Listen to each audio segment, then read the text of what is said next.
The ruffler attachment is used to create perfectly spaced pleats and gathers. Where a gathering foot is simply designed to create fullness in soft, lightweight fabrics, the ruffler makes uniform pleats at set intervals. It can be used for lightweight as well as medium-weight fabrics. The main parts of the ruffler attachment are the ruffle regulator, the adjusting screw, the fabric feed plate, sometimes called a ruffling blade, the separator blade, and the fabric guide. Near the top of the attachment is the ruffle regulator. This is used to determine the frequency of the tucks.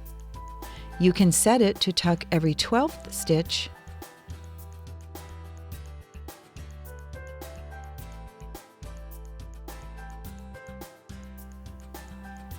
every 6th stitch,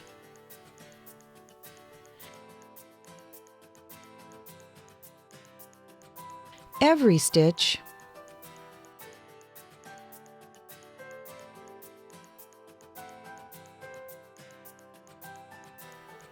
or it can be set to 0 if you don't want it to ruffle at all. By turning the adjusting screw at the front of the ruffler, the amount of fabric pushed into the attachment each time it tucks is more or less, depending on where the screw is set. Remove the presser foot and presser foot holder by loosening the screw at the side of the presser bar. Thread the top of the machine and bobbin before attaching the ruffler to the machine.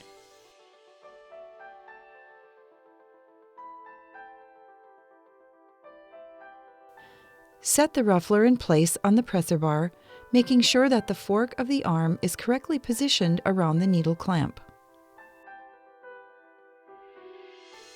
Tighten the screw securely. To place fabric into the ruffler, bring the fabric into the fabric guide so it is underneath the prong, but over the separator blade. The fabric feed plate should be resting on the fabric. Lightly push the fabric feed plate toward the back, lower the presser foot, then lower the needle into the fabric and sew. To attach a ruffle to a flat fabric simultaneously, place the fabric to be ruffled into the attachment as usual, but then place the fabric that is to remain flat underneath the separator blade. When you are finished sewing, the ruffle will be stitched to the edge of the flat fabric.